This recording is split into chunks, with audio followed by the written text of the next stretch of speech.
finding a bourbon that is better than E.H. Taylor Small Batch.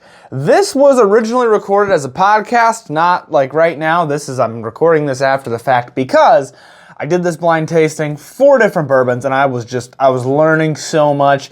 There were some pretty surprising results that I was pumped up about. And after posting it as a podcast, I was like, I've got the video. This really belongs on the YouTube channel. I do post full podcast episodes over on the Whiskey Noobs Podcast YouTube channel, but I was like, this belongs on the YouTube channel. So hopefully you enjoy it. And hey, don't forget to like, subscribe, ring that notification bell if you enjoy this content. It's super helpful. It supports the show. And let's cut to that without any further ado. Another day, another blind tasting. And today's blind tasting brings with it the potential to find a bourbon that is similar to and or better than E.H. Taylor Small Batch. That's kind of the goal. I don't know if we're going for similar. I don't think we're really going for similar. I think we're going for what's the best bourbon sitting on this table right now. So if you can't see the table, if you're listening to the audio version, let me explain. We've got E.H. Taylor Small Batch, which is a bottled and bond bourbon from the Buffalo Trace Distillery. Very popular. A lot of people always seek it out. They really want to find a bottle of it. And also, honestly, like just from my perspective, just being transparent, it's a bottle that I was a little bit underwhelmed by the first time that I had it. I don't know if I had really hyped it up in my head to be this like insanely good whiskey, and that's why I was a little bit disappointed by it, or if it's just really not that great. So that's one of the things I'm hoping to learn from this blind tasting, really.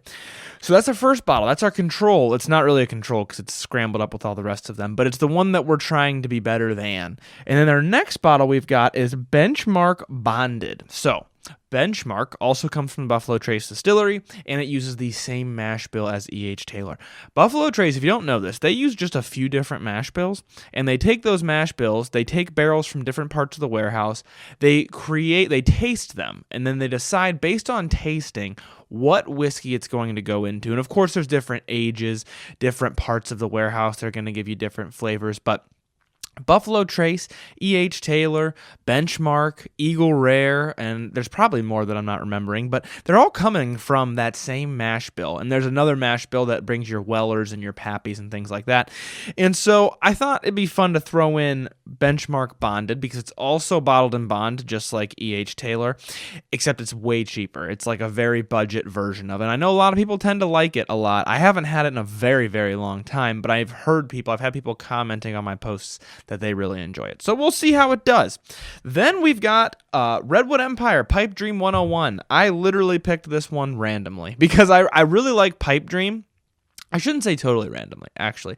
I think something in the back of my mind that I hadn't said out loud until right now is I really liked normal Pipe Dream, and then they came out with 101, and the first couple times I had it, I was like, this is just Pipe Dream cranked up to 11. I love it. And then there were a couple times that I had it, and I don't know if it was my palate or what it was, but I was like, I don't know how much I like this. Maybe I like normal Pipe Dream better. So I thought I'm going to throw it into this blind tasting with a bunch of other things that are around 100 proof, and we're going to see how it does compared to those things. So that's why I picked that. And then we've got Bardstown Bourbon Company Origin Series. This is just their Kentucky Straight Bourbon Whiskey. So this is their rye mash bill, not their wheated mash bill. And it is 6 years old, 60% corn, 36% rye, and 4% malted barley. And honestly, I was just looking for something that is widely available, easy to find, not a wheated bourbon because these aren't wheated bourbons in this blind tasting, and just would kind of give us another bourbon with a roughly similar mash bill, roughly similar age, not bottled in bond, but at least close in proof and age. And so I thought that's going to give us a pretty good comparison. And so that's what we're working with. And I should note, I always try to when I have things sitting on the table like this. I've got 4 bottles sitting on the table in no particular order, and they do not correlate to the order of the glasses in front of me. I already took these glasses, I threw them on my handy dandy solo blind, I scrambled them all up, and then I took them off, and I have no idea what order the glasses in front of me are. So just to be clear, if you're looking at the video version and you're like, well, he already knows which is which, well, how is this blind tasting? I scrambled them up off camera because I was doing it on camera, and then I realized this is a waste of data to have this monstrous video file in 15 minutes, not 15 minutes, but a couple minutes of it is me just scrambling this stuff up. If I'm going to have a couple of extra minutes, I want it to be my random ramblings that I do where I try to reconcile the fact that I ruined the blind tasting and totally got it completely wrong. That's what that extra couple of minutes is for. and we're saving it for that. So, without further ado, I'm going to dive into this blind tasting. As always, my right, your left, if you are listening or if you're watching the video version. My right, your left is going to be A, then B, then C, then D, all the way over to my left, your right. So this one, if you're watching the video version, is A. This one, if you're watching the video version, is D. And if you're listening to the audio version, then none of that even matters to you. And you just know that there's an A, there's a B, there's a C, and there's a D. I'm going to go through with a nosing, and we're going to see where each of these are kind of landing. And if any of them are similar, hopefully some of them will be. If the noses are any indication, this is going to be a great blind tasting because A is bright, fruity, sweet candy. B, we're going to come back to. C, very similar to A, except a little bit less in the realm of candy, still bright and fruity, and then a little bit more of grain, a little bit more of maybe herb or like fresh cut hay, leaning in that direction. And then D, I was trying to remember which one I was about to talk about. D is very similar to A and to C, except it's a little bit more caramely. I get more caramel and a little bit less of that candy once again. A little bit less of like the sour fruit candy and a little bit more of like a caramel type candy. B is standing out on its own so far. It is the most, instead of caramel, instead of bright fruit, it's more like brown sugar. It's more like char. It's a little bit more dark in those types of flavors. So far that one's like B is the most different for sure, but we'll see. Sometimes that doesn't happen. Sometimes the nose and the palate is like totally different. And so sometimes that doesn't actually mean anything. But I like to start with the nose because it kind of establishes a character for me. So now we're going to go through with a palate and we're going to see which of these I like the most. What jumps out. This isn't going to be the official in-depth rating, but it's going to be like what's jumping out at me. Let's do that now. Oh boy. Okay. These all have distinct pros and distinct cons that's making it very difficult to tell which I like the most. So I'm definitely going to have to go into that in-depth tasting and determine what I want to do here. But just gut reaction, I'm not even really looking at which one's better yet. I'm just looking at personality because these all have ups and downs. A is it's that sour fruit, that sour candy that carries through onto the palate. That makes me think it's E.H. Taylor. I haven't had E.H. Taylor in an absurdly long time. But I have had Eagle Rare, which is the same mash bill, and it reminds me of Eagle Rare. So my guess is maybe that's it, but that could also be Benchmark, I suppose. Sour fruit, sour candy, very tasty. Just gets your jaws going and nice and tasty. But a lot of alcohol, a lot of an ethanol type flavor, a little bit of a nail polish remover coming through. So that is weighing it down, but it has really nice flavors, nice body. B has a lot less body. So that's like its biggest negative. It's kind of hard to taste when you're tasting all the other ones. But it's kind of the most approachable. I think it has the least amount of an alcohol, the least amount of a burn, the least amount of harshness to it. It's just kind of mellow and chill. Definitely more of the dark flavors, more of the dark oak, the char, that sort of a thing. C reminds me of Benchmark Foolproof. It makes me think maybe it's the Benchmark Bonded. Specifically, one thing that Benchmark tends to have is this bready crescent roll type flavor for me. Like, I don't know what it is. I just know that it always reminds me of crescent rolls. And I am getting a crescent roll flavor from C. That does not mean that it's Benchmark, especially not Benchmark Bonded, because I haven't had it in like probably since I bought this bottle. It's been a really long time since I've had Benchmark Bonded. So I don't know if that makes it the Benchmark, but it does have a flavor that reminds me of Benchmark. It is bready. It is crescent roll-esque. D might have the most going on. There's a lot of different flavors to it. It has some of that bright candy, but it also has some herbal, some caramel. Not herbal like a rye, but herbal. Well, maybe it is rye herb, actually.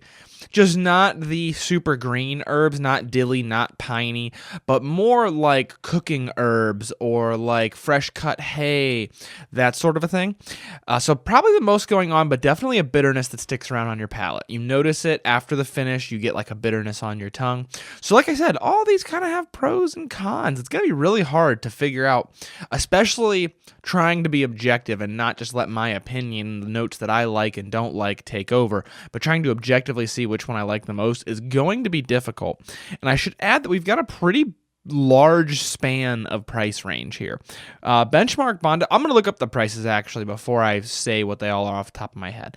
But pretty big, we're covering a wide spectrum of prices. Okay, so what I'm finding on Google, OHLQ for Bardstown Bourbon Origin Series is $46.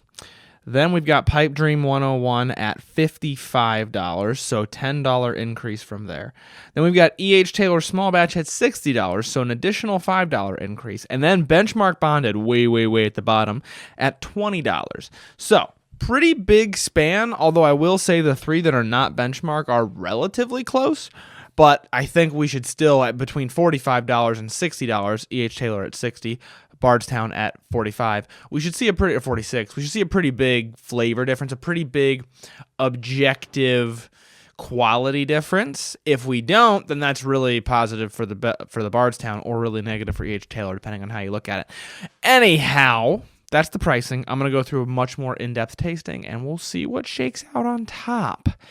I don't know what to expect here. So far, I am bewildered, so we'll see.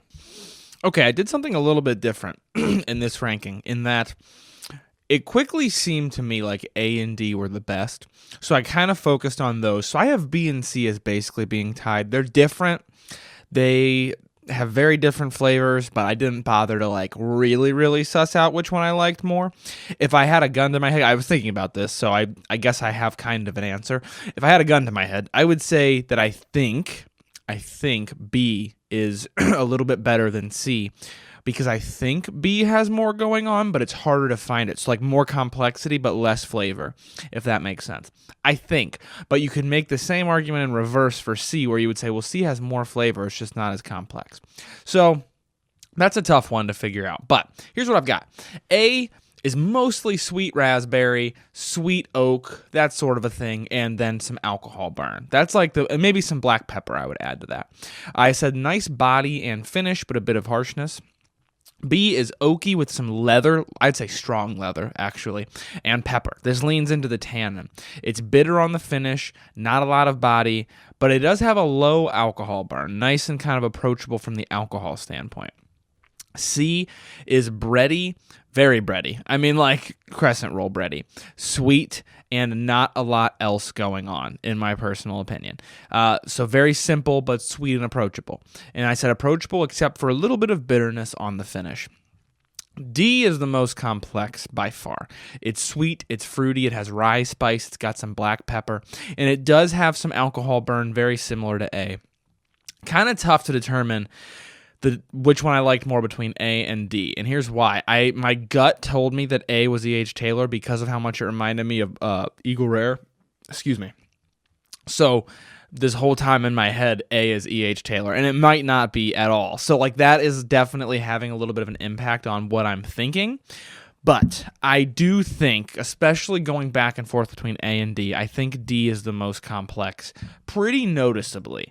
So I'm putting D at the forefront, then A. I guess if I have to separate B and C, I'll put B.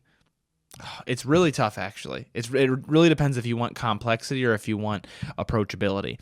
I'm going to go based on complexity because that's just what I personally prefer. So we're getting a little subjective here. And I'm going to say that B is better than C. So it goes D, then A, then B, then C is where I'm at. So let's start on the bottom here. So actually, let me organize the bottles the way that it should be, just based on price. I don't think price is going to be correct. But just based on price, it should, actually, I'm very close. It should be like this. So just based on price, I'm going to reveal what's in fourth place, which is C. That should be Benchmark Bonded. I forgot to mention, I wanted to mention this. I'm like stumped on what's going to happen here. The whole time in my head, C is Benchmark and A is E.H. Taylor, but like for not really any good reason. It was just like my gut told me that, and so I went with it. But in actuality, I am so stumped on what's about to happen when I reveal these. So that's where we're at, okay? We're revealing C, which I think should be Benchmark Bonded. It is Benchmark Bonded. Okay, that's a big relief because it is the cheapest. Now, B, which is in third place, is pretty close to it in terms of flavor. And I think it's actually going to be, in terms of price, it should be Bardstown. I'm sorry, I'm stuttering a lot in this episode. I'm sorry about that. In terms of price, it should be Bardstown Bourbon. I actually think it's Pipe Dream 101 because Pipe Dream 101 for me before was a little bit muted and a little bit hard to find those flavors. And that was one of the things I wasn't super keen on because I'm like, I do like the flavors that it's giving and the complexity that's coming through, but it's not a ton of flavor. So anyhow, that's all of that is to say I think this is going to be Pipe Dream 101, but in terms of price, it should be Bardstown Bourbon. Maybe I'm wrong and it's E.H. Taylor. It is Bardstown Bourbon. Okay, all right. In terms of price, we're actually doing pretty well here. So Bardstown's a little bit more muted than the rest. Makes sense because it is the lowest proof and really nice flavors underneath those slightly muted notes. I'm okay with that, actually. That worked out really well. So if this one is Pipe Dream, then in terms of price, if A is Pipe Dream, for those listening to the audio version, then in terms of price, I've actually nailed this. I was wrong about what it was, but I actually nailed it in terms of price. If A is E.H. Taylor, then Pipe Dream 101 is back to being a favorite of mine. Okay, let's just reveal it, though. A is E.H. Taylor. Okay, this is so weird because the different palate condition that I try Pipe Dream 101 in, and Pipe Dream 101 is our winner. It is D.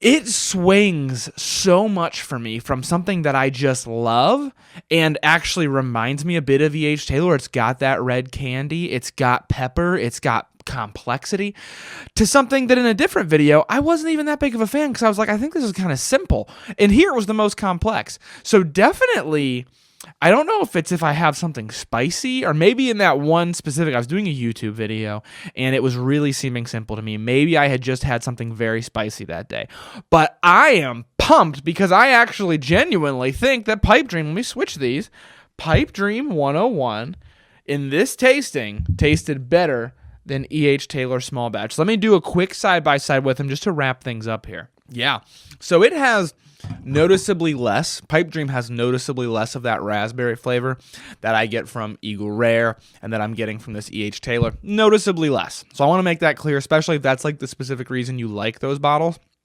But in terms of complexity, Pipe Dream 101 takes the cake, I would say. I think E.H. Taylor is strongly sweet and raspberry and a little bit of alcohol burn, whereas Pipe Dream is all over the place. It does have some alcohol, some kind of like ethanol type flavor to it, definitely some bitter tannin, but it's got black pepper. It's got a little bit of a candy sweetness to it, a little bit of a caramel sweetness to it. So really kind of threading the needle on complexity there. I would say that, depending on what it is that you're looking for, you would definitely rank these differently than I did. But I'm very happy with how that turned out. That's a big relief because the one video, I just did not like Pipe Dream in that video. But in this one, now that my palate is in a good spot today, which my palate is in a pretty good spot today. I've done some other tastings as well. So maybe that's what it is. I don't know. I'm happy about that though. Hey, if you liked this episode and if you want a shot at any barrel picks that I come out with, you can be the first in line if you join the Whiskey Noobs crew. So go down in the description, check that out. You're going to get a bunch of really cool stuff. You're going to get a review of every single bottle that I am sent to review. You're, of course, like I said, you're going to get first dibs on barrel picks in order of tier, of course. And there's a bunch of other really cool stuff. And the best thing is, the most important thing that you're probably concerned about is, it's the best way to support this show. It is by far, if you like this, if you like the YouTube channel, if you like the short form content that I come out with, the Patreon page is the best way to support all of that. So thank you guys all so much for watching. If you don't want to join the Patreon, I totally understand. Just please, whatever platform you're on, if you can subscribe, if you can like, if you can review, give it a rating, whatever it is that you can do, please do that. That helps a ton. That helps the algorithm. That helps push it out to more people. It helps me a bunch. Thank you guys all so much for watching this episode. I will leave you with learn to drink, drink to learn. Stuttered that with a little bit, but we're leaving it in there. Cheers, guys.